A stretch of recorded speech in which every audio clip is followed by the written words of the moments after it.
El segundo tema que nos permite introducirnos en el concepto de filosofía desde sus orígenes es el tema del término filosofía. Es corriente hablar de la definición etimológica de filosofía, y entonces se dice que es un término griego compuesto por dos partes: término sofía, que significa sabiduría, y un prefijo filo, que viene del término filia, que significa amor. De manera que el término filosofía significa amor por la sabiduría. Esa es una explicación corriente que se encuentra en cualquier manual, incluso en cualquier diccionario.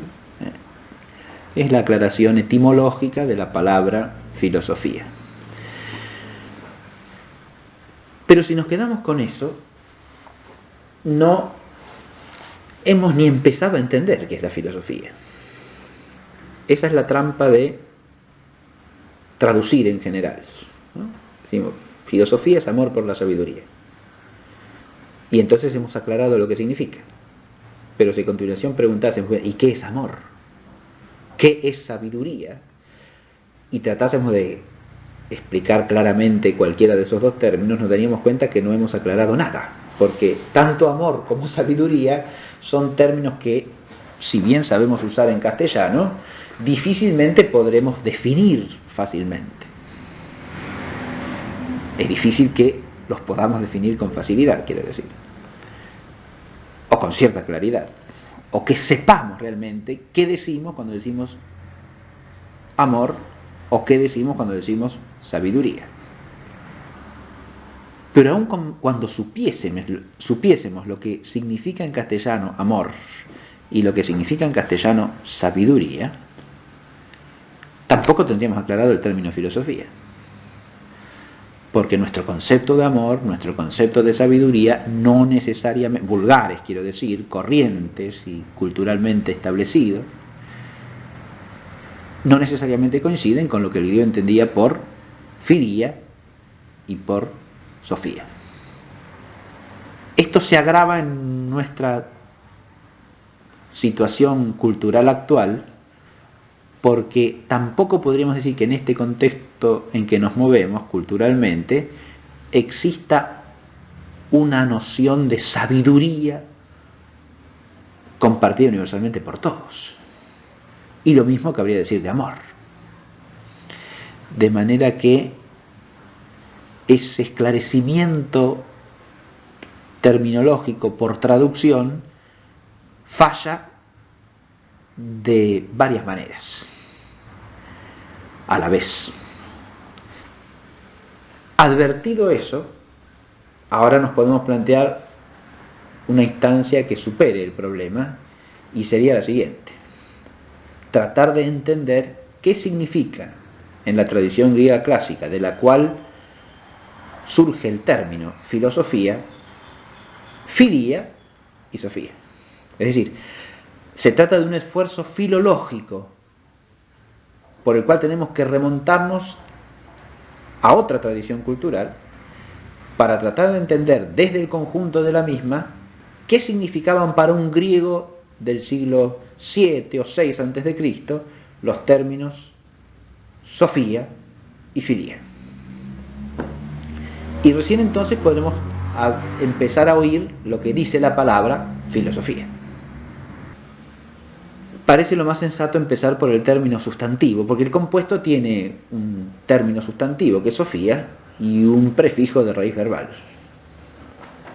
Vamos a empezar entonces por el término sofía. Su tradición habitual es sabiduría, pero ahora lo que nos preguntamos es entonces ¿qué noción de sabiduría existe en la tradición griega clásica?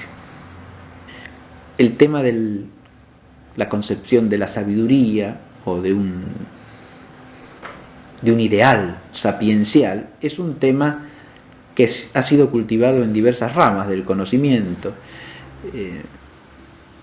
Obviamente es tratado por los estudiosos de las tradiciones clásicas, tanto griega como latina, pero también tiene un lugar muy amplio en los estudiosos de la Biblia, que se plantean cuál es el concepto de sabiduría que recoge el Antiguo Testamento, por ejemplo, ¿no? Y qué variables contiene, de dónde salen, si está influido por la tradición egipcia, si tiene raíces en las tradiciones de los pueblos semíticos, cómo esa concepción vulgar de sabiduría que recoge el pueblo de Israel se transforma a la luz de la revelación, etc. Es decir, hay distintas vertientes de las cuales se ha estudiado la problemática de la concepción sapiencial de distintos pueblos. Entonces, cualquier persona que tenga conocimiento de estos estudios sabe que no es ocioso plantearse cuál es la concepción de sabiduría en una tradición cultural determinada, porque hay muchos ideales sapienciales distintos en la historia humana. No es lo mismo lo que llama sabiduría un egipcio del siglo XX a.C. que lo que llama sabiduría un griego del siglo VII a.C. Ahora, nuestro objetivo es entender el concepto de sabiduría en la tradición griega. Y yo creo que para entender la noción básica de Sofía, podríamos decir que tiene tres componentes fundamentales. El primero es el componente que podríamos llamar teorético, y que puede centrarse en la idea de conocimiento de la verdad. Para la mentalidad griega, lo primero que hace sabio a alguien es conocer la verdad. Hay autores que, cayendo en una exageración, en mi opinión, contraponen el ideal o el concepto griego de sabiduría, que sería puramente intelectual, cognitivo, a la noción de sabiduría de otros pueblos, como los egipcios o los pueblos semíticos, en los cuales sabiduría significaría algo práctico, vital. Si eso se reduce a un esquema de oposición entre inteligencia y praxis, o práctica, o vida práctica, es un reduccionismo en todo sentido, porque ni la concepción griega de sabiduría se reduce a la inteligencia de la verdad, ni la concepción egipcia o semítica de sabiduría puede reducirse a un saber vivir, sin inteligencia alguna de nada. Pero hecha esta salvedad, sí es claro que el concepto griego de sabiduría se destaca por tener como elemento primero y como un fundamento sin el cual no puede darse sabiduría alguna, el conocimiento de la verdad. Nadie puede llamarse sabio si no conoce la verdad. Pero ahora de nuevo, ¿qué quiere decir conocer la verdad? Y aquí nos encontramos con otra sorpresa interesantísima. El término griego con que se dice en la lengua griega clásica verdad es el término aletheia. Es un término compuesto que cabe entender básicamente como desocultamiento, descubrimiento, develamiento. O sea que cuando nosotros decimos verdad, según una semántica latina, que tiene que ver con la idea de verus, de donde deriva veritas. Verus significa primariamente sólido, íntegro y por lo tanto estable, permanente. Hace alusión a esta idea de lo que es firme y lo que es una realidad consistente que no se muda, que permanece. Y al mismo tiempo que es íntegro y puro. Eso significa verus también. Y precisamente porque es íntegro y puro, es íntegramente lo que es, sin confusión, sin falsificación, y permanece como lo que es, ¿no? Esta es la idea latina de verdad. En cambio, en griego no se piensa de esa manera.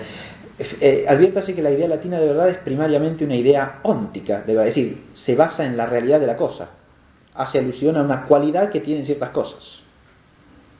En cambio, la noción griega de suyo ya está hablando de cierto conocimiento, porque habla de un desocultamiento de algo para alguien. Es una idea que establece una relación entre algo que está oculto y que se desoculta.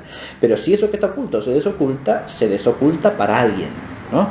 Ya está implícita la idea del conocimiento en ese concepto de verdad. Pero un conocimiento de algo que está llamado a desocultarse y que por lo tanto no está inmediata o primariamente manifiesto. ¿Por qué? Para decir verdad dicen eso: desocultamiento, develamiento. Antes de responder, destaco otro matiz del término. La raíz de letheia, a la que precede el prefijo privativo a, es la raíz que tiene el verbo que significa en griego ocultarse, pero también olvidar. El olvido es una forma de ocultamiento.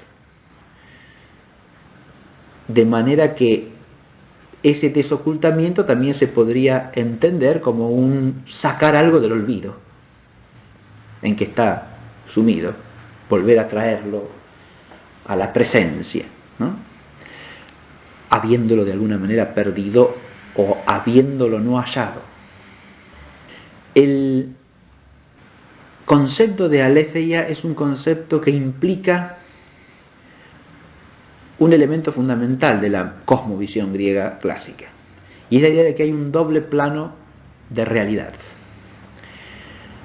que podríamos llamar una realidad manifiesta, una realidad que se puede captar de modo inmediato en la experiencia, y una realidad profunda, de la cual el otro plano o dimensión de la realidad es una manifestación, y que por lo tanto es la realidad primaria en el orden del ser de las cosas, pero que no está directamente manifiesto. Ese plano de lo manifiesto es lo que el griego llama phenomenon. Fenómeno en griego significa eso, lo que está patente, lo manifiesto. A eso hay que agregarle un matiz. La raíz del verbo phaino significa primariamente brillar, lucir, de manera tal que la idea de la manifestación es el resplandor visible de algo que en el fondo es una cierta luz, pero una luz que se deja ver a través de su brillo, de lo que resplandece de ella, y que como fuente del resplandor no es el resplandor y está más allá de él. Tenemos, por lo tanto, por un lado el plano de lo fenoménico, de lo manifiesto, pero más allá de eso está aquel plano de realidad más profunda, más real, cabe decir todavía, más plenamente real, porque es la raíz de toda manifestación, es el fundamento de todo lo manifiesto.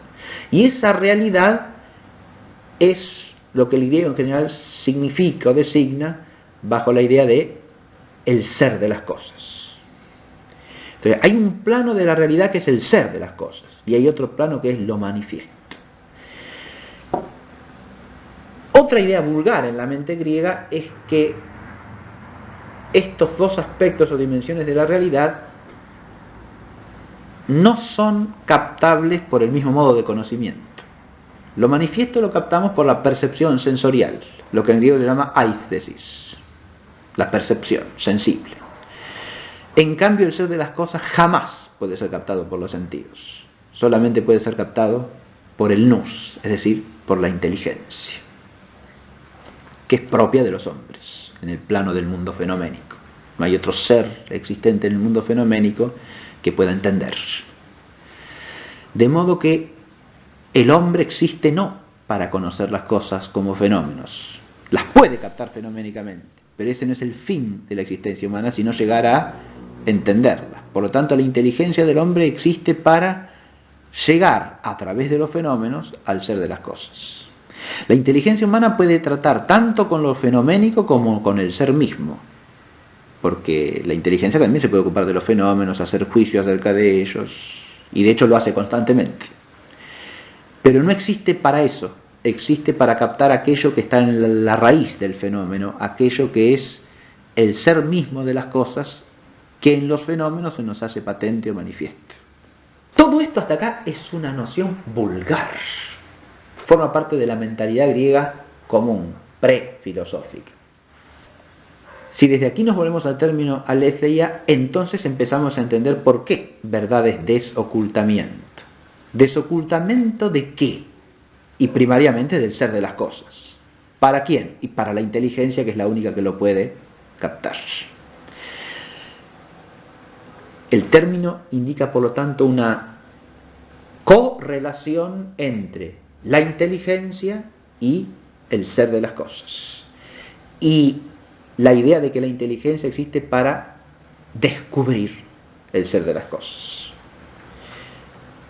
Si es para, fíjense, en nuestro término descubrir existe el mismo giro implícito, ¿no? Porque descubrir quiere decir desocultar, descorrer el velo, develar, ¿no? Descubrir.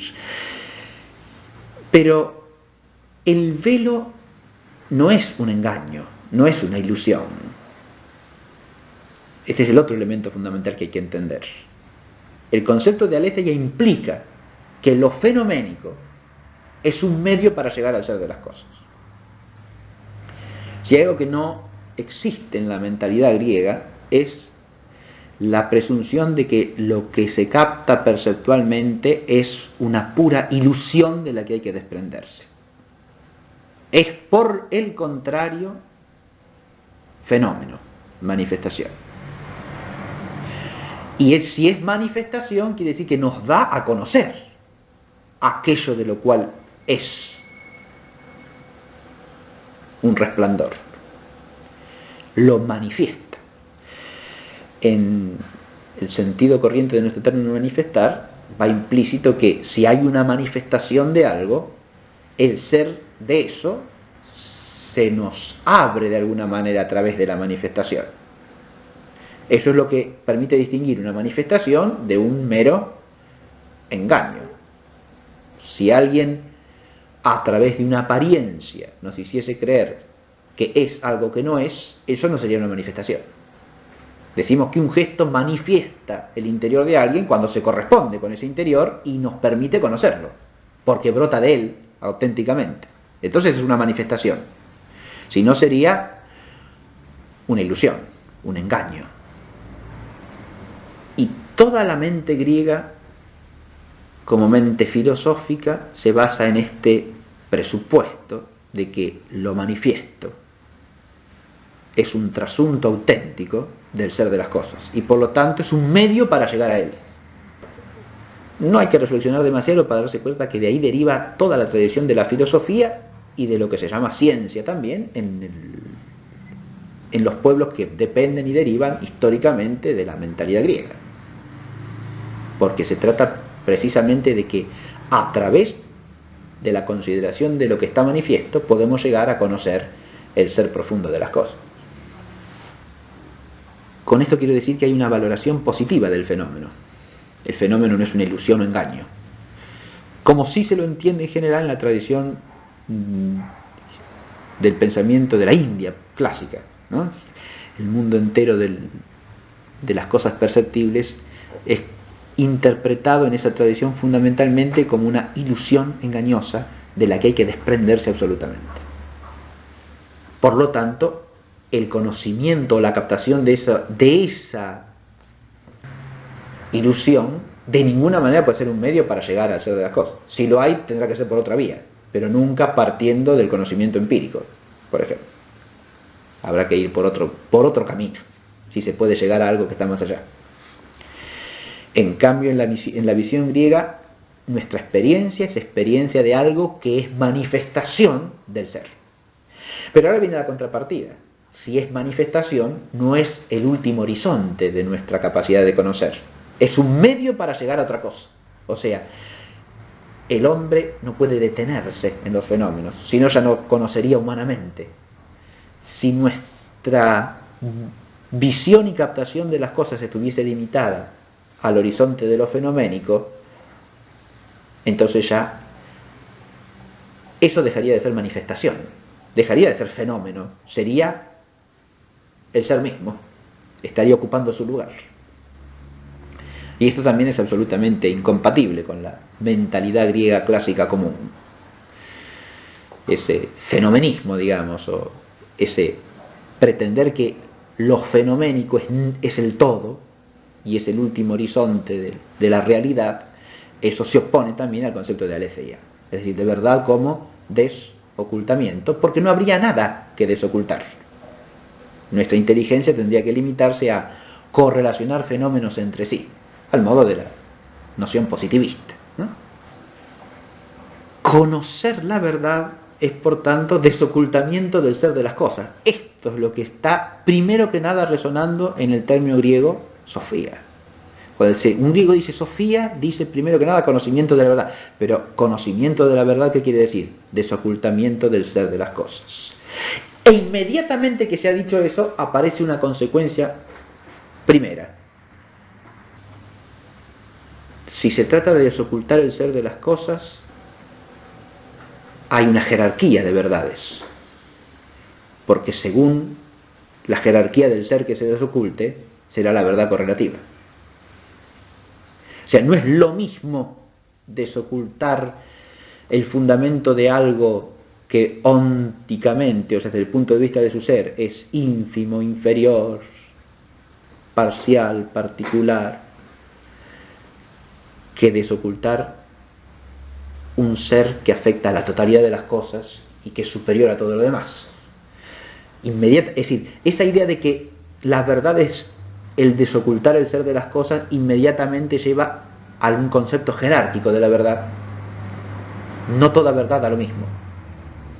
La verdad es siempre verdad, pero no toda verdad tiene el mismo valor, porque el valor de la verdad y por lo tanto correlativamente del conocimiento de esa verdad depende de la jerarquía del ser desocultado. La primera consecuencia, innegable.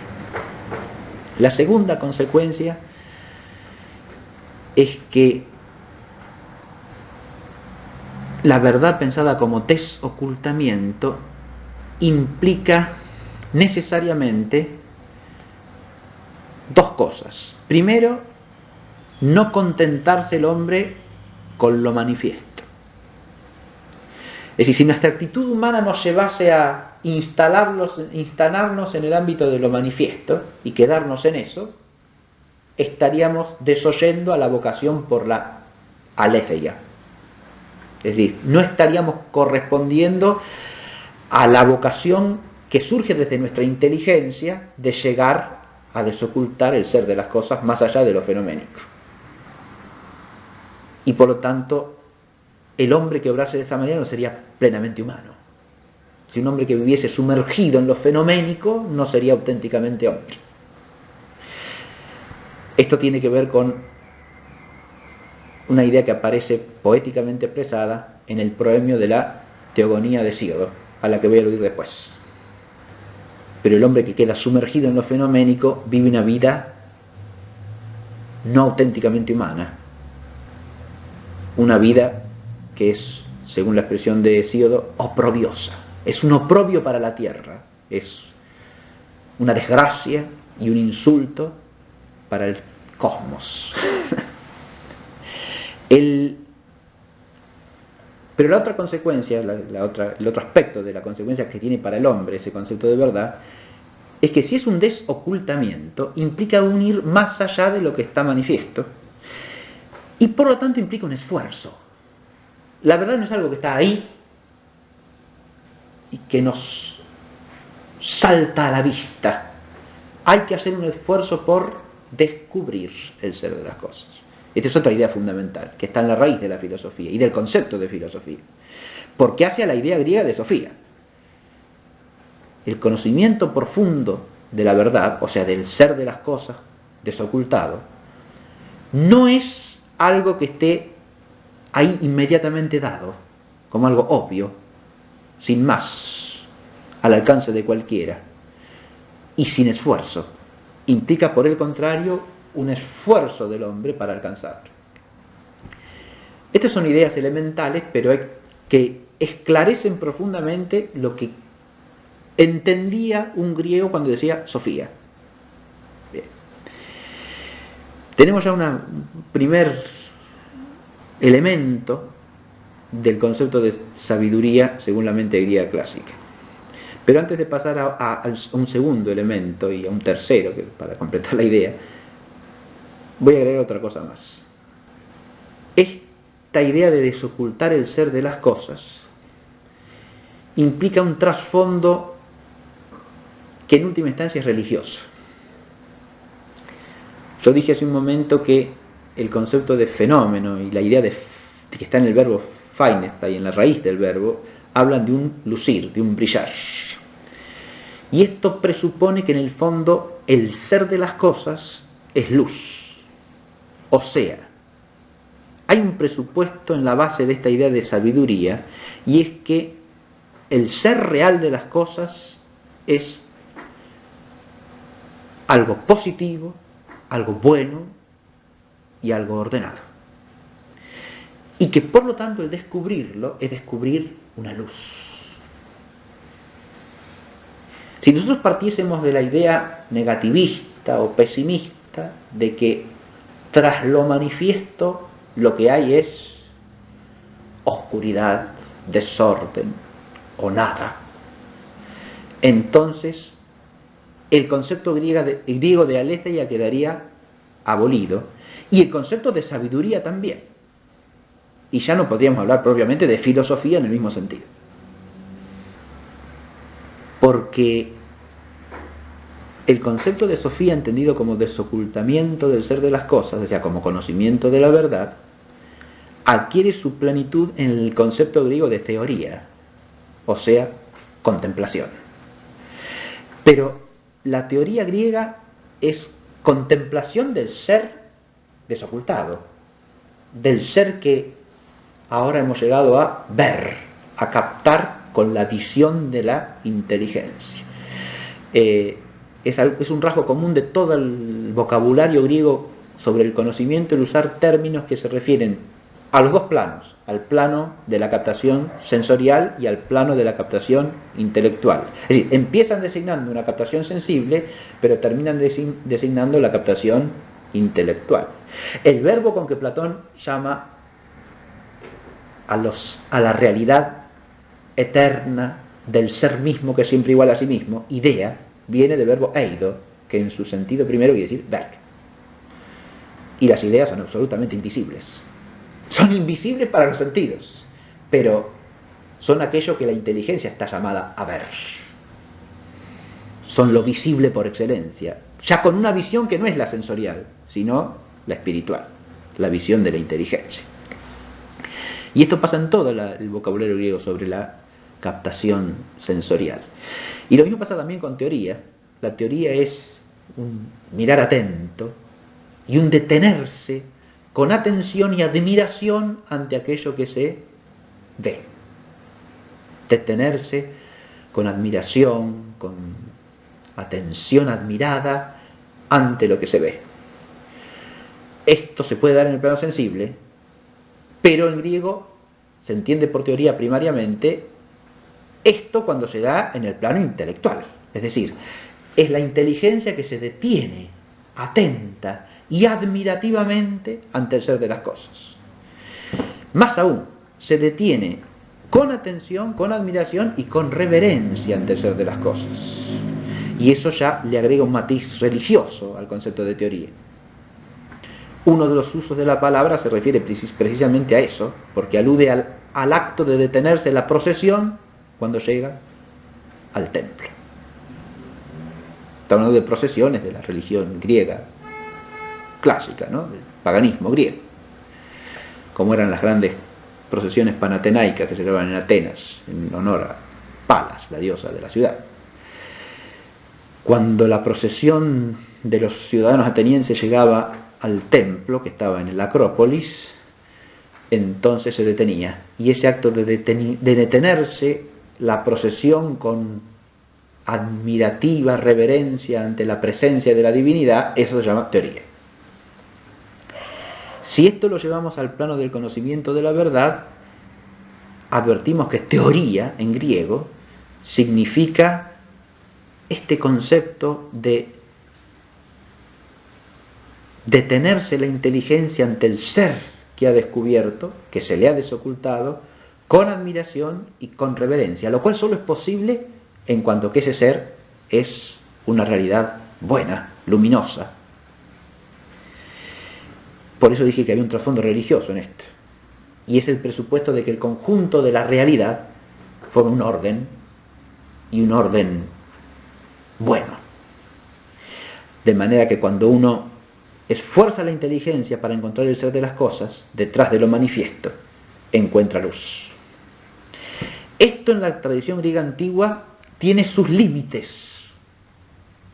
y sus problemáticas de digamos así, de tensión en relación con lo que acabo de decir.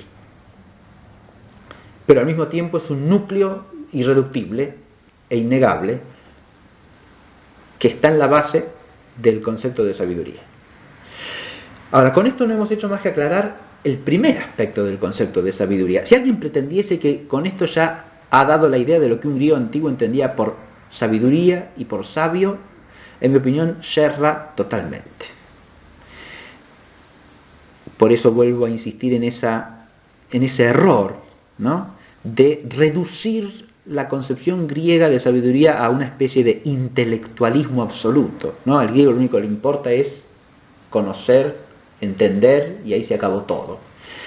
Es claro que el concepto de sofía en la tradición griega antigua no se puede reducir a eso en modo alguno. Implica un segundo elemento fundamental, y es el siguiente: si alguien conociese la verdad, pero no viviese conforme a la verdad, tampoco sería sabio para la mente griega antigua. De modo que la sabiduría implica en primer lugar una dimensión que podemos llamar intelectual y teorética. Pero junto con ella, en segundo lugar, hay una dimensión práctica. Práctica lo estoy diciendo ahí en sentido propio, derivado de praxis. Y la praxis es el obrar que planifica y perfecciona la vida. Práctico en griego no tiene la connotación de algo que sirve para. Praxis significa el obrar humano en cuanto ese obrar realiza y lleva a la vida humana a su plenitud, o sea, a la realización de su sentido. Porque para la mente griega clásica también la existencia humana tiene un sentido. O sea, el hombre existe para algo en un orden total. Hay un orden de la totalidad de la realidad, que es religiosamente dicho lo que se llama el orden olímpico. El hombre en ese orden tiene un lugar. Y si vive de manera adecuada conforme a ese lugar, entonces realiza el sentido de su existencia como hombre. Ahora bien, para que alguien sea sabio, no basta que entienda la verdad, tiene también que vivir conforme a la verdad. Si conociese la verdad y viviese fuera de ella, ya no sería sabio en absoluto. La sabiduría también implica esa dimensión práctica de vivir conforme a la verdad o vivir bien. Ahí tenemos otro elemento fundamental. Vivir conforme a la verdad es vivir bien, es decir, hacer una vida buena. Y hacer una vida buena es hacer una vida humanamente plena, feliz, podríamos decir, que es lo que en griego se dice una vida según la eudaimonía. Para los antiguos griegos, la dicha, lo que se llama macaría, es un atributo exclusivo de los dioses. Los dioses tienen tres atributos, pero que son adjetivos con los que los nombran, sin más. Son los inmortales, son los celestes y son los dichosos. Hoi macarioi. El hombre no puede tener macaría. Los hombres no son macarioi. Porque el concepto de macaría es una dicha interminable, que es indisociable, por lo tanto, de la inmortalidad. En cambio, el hombre lo que puede tener es eudaimonía, es decir, una vida según un buen daimon. Un buen daimon que en principio significaría un buen espíritu protector, ¿no? Una buena guía para el hombre, una vida según la eudaimonía, es una vida bien inspirada, podríamos traducir, ¿no? Bien orientada. Eso es lo que cabe en el hombre, según la mente griega. Pero el hombre es, para esa mentalidad griega clásica, intrínsecamente no macarios, es decir, no dichoso. La condición del hombre no encaja con la dicha plena, pero sí con un vivir conforme al bien. Eso es a lo que el hombre está precisamente llamado, es decir, a vivir conforme al bien, y le agregamos una cosita más, al bien verdadero, es decir, al bien que se puede conocer como la verdad del hombre, ese bien que es para el hombre la verdad, es decir, su lugar en relación con la totalidad de las cosas que son. Aquí sí lo que vemos es que en la mentalidad griega no se puede disociar el vivir bien del hombre de la verdad acerca de la totalidad de las cosas, ¿no? Y sobre todo de esas verdades fundamentales que jerárquicamente le permiten al hombre conocer su lugar en la totalidad de la realidad y ordenar por lo tanto su existencia conforme a esa verdad. Pero la contrapartida es que entonces hay una dimensión práctica del concepto de Sofía, y es que es esa idea de una vida conforme al bien auténtico, una vida conforme a la verdad. Eso nos llevaría, si tratamos de profundizarlo un poquitito, al tema de cuál es el bien propio del hombre. Pero lo único que tenemos que advertir acá es que en el concepto de Sofía va implícita la idea de una vida buena. Y el concepto que tiene el griego corriente de una vida buena es un concepto inseparable de lo que podemos llamar la idea del bien honesto, es decir, del bien que hace plenamente hombre al hombre y lo hace perfecto según su condición de ser humano.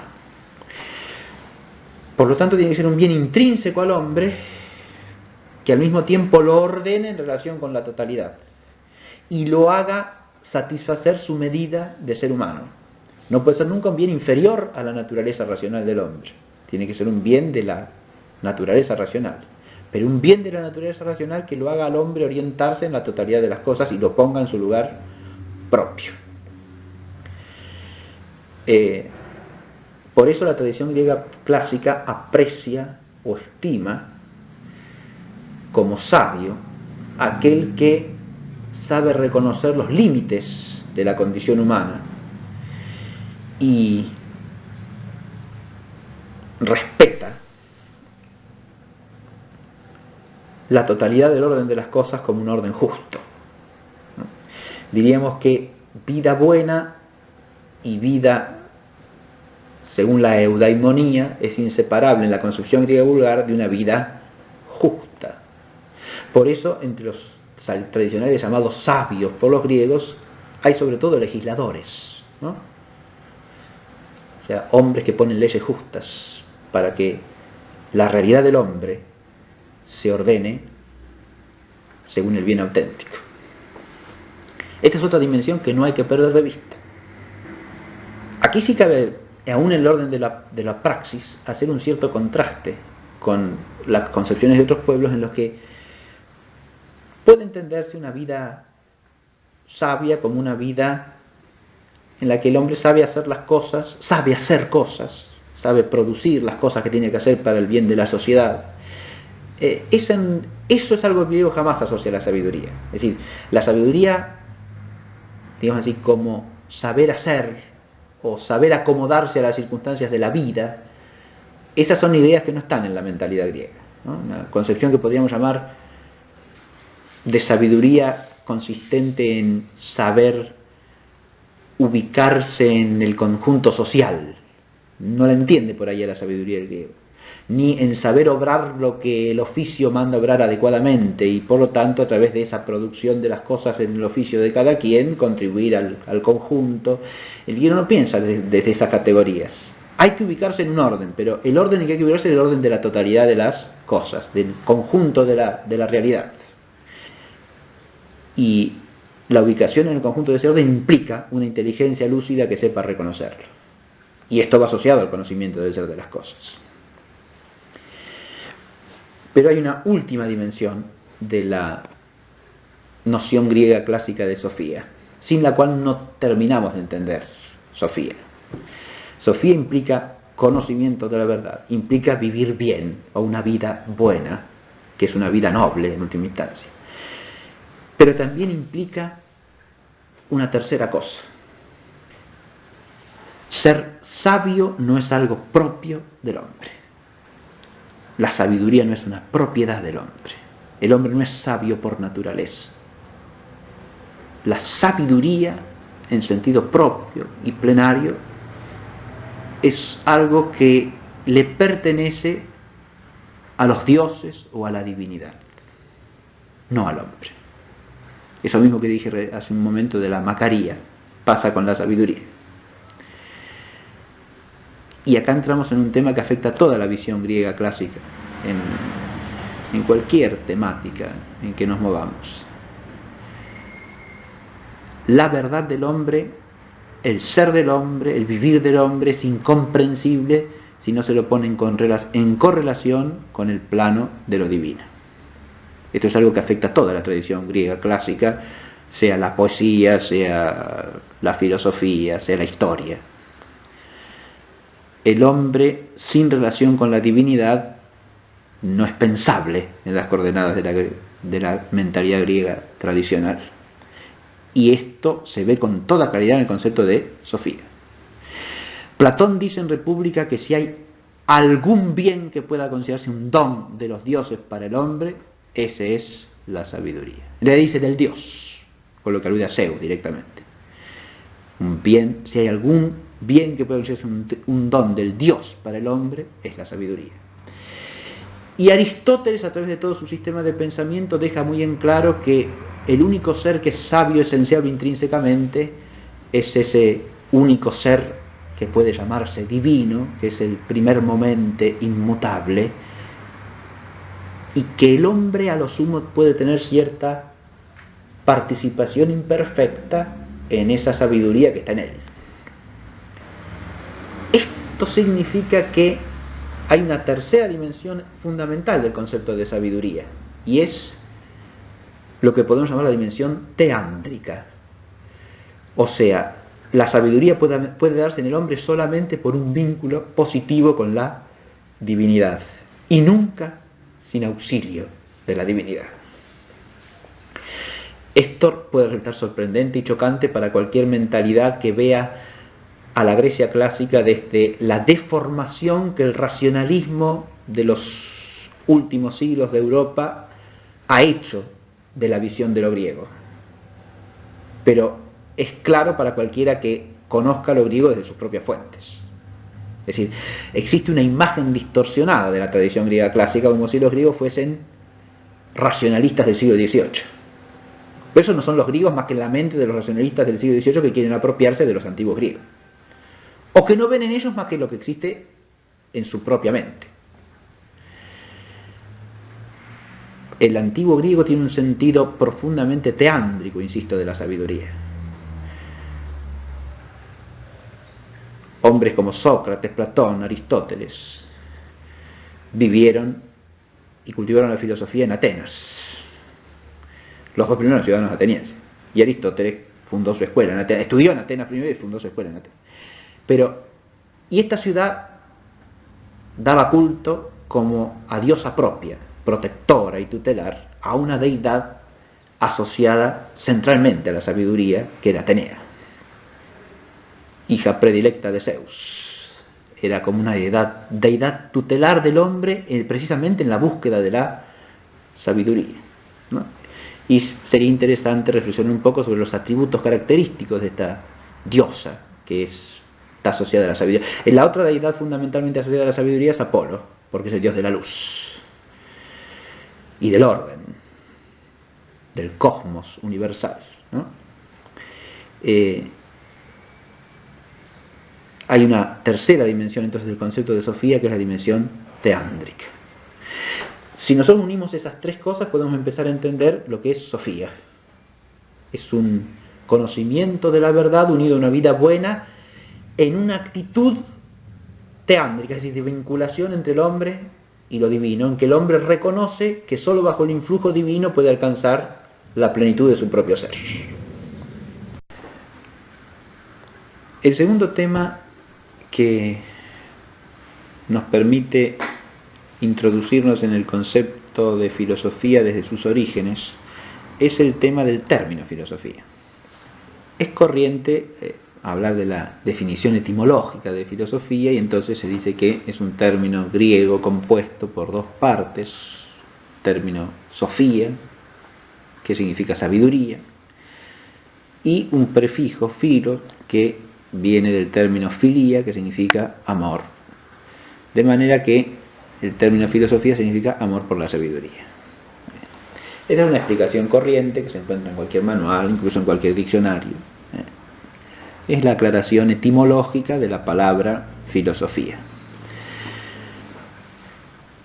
Pero si nos quedamos con eso, no hemos ni empezado a entender qué es la filosofía. Esa es la trampa de traducir en general, ¿no? Decimos, filosofía es amor por la sabiduría. Y entonces hemos aclarado lo que significa. Pero si a continuación preguntásemos, ¿y qué es amor? ¿Qué es sabiduría?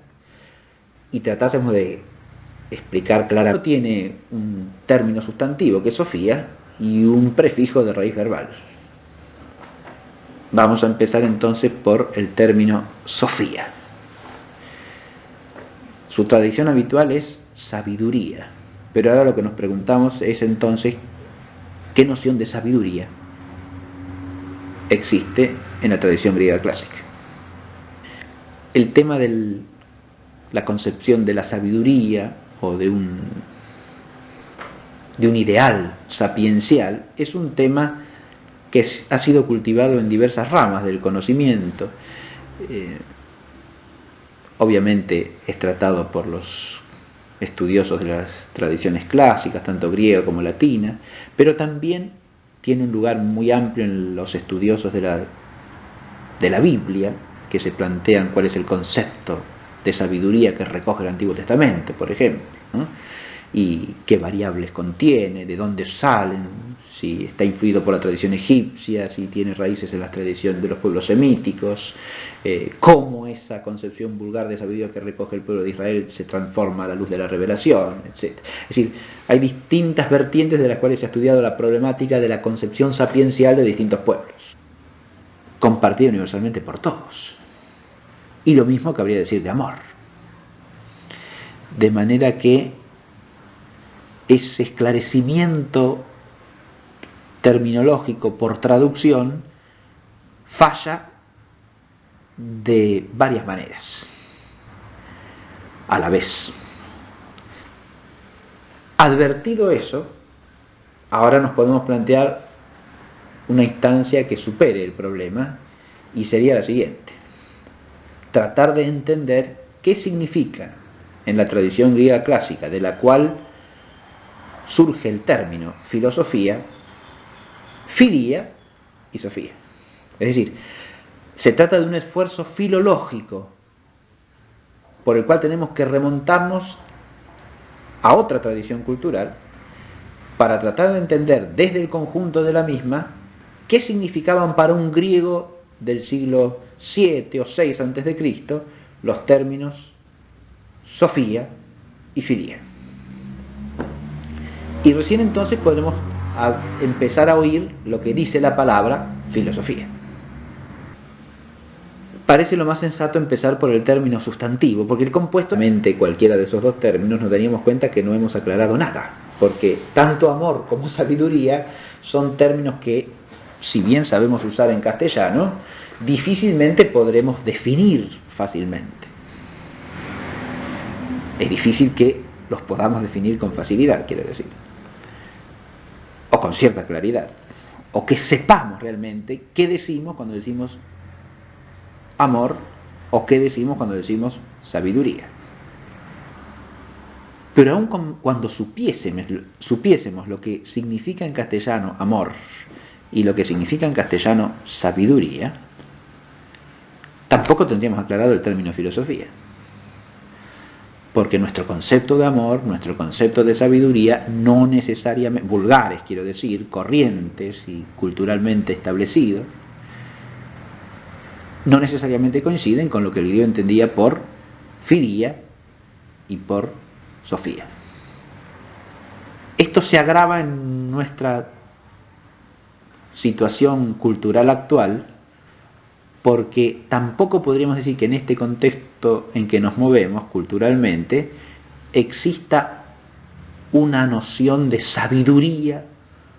Entonces, cualquier persona que tenga conocimiento de estos estudios sabe que no es ocioso plantearse cuál es la concepción de sabiduría en una tradición cultural determinada, porque hay muchos ideales sapienciales distintos en la historia humana. No es lo mismo lo que llama sabiduría un egipcio del siglo XX a.C. que lo que llama sabiduría un griego del siglo VII a.C. Ahora, nuestro objetivo es entender el concepto de sabiduría en la tradición griega. Y yo creo que para entender la noción básica de Sofía, podríamos decir que tiene tres componentes fundamentales. El primero es el componente que podríamos llamar teorético, y que puede centrarse en la idea de conocimiento de la verdad. Para la mentalidad griega, lo primero que hace sabio a alguien es conocer la verdad. Hay autores que